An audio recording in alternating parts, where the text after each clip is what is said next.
Hi guys, দেখো আজ সোমবার বাবার মাথায় জল ঢালতে এসছে সবাই তারকেশ্বরে।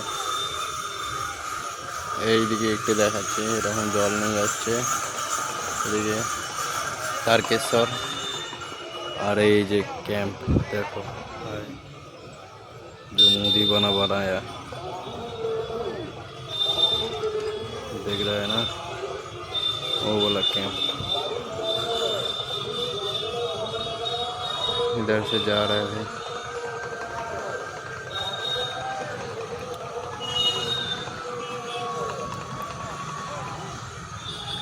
ये तारकेश्वर का नज़ारा।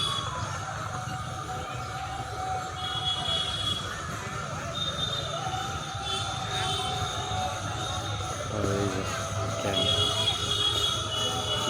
বসার জন্য।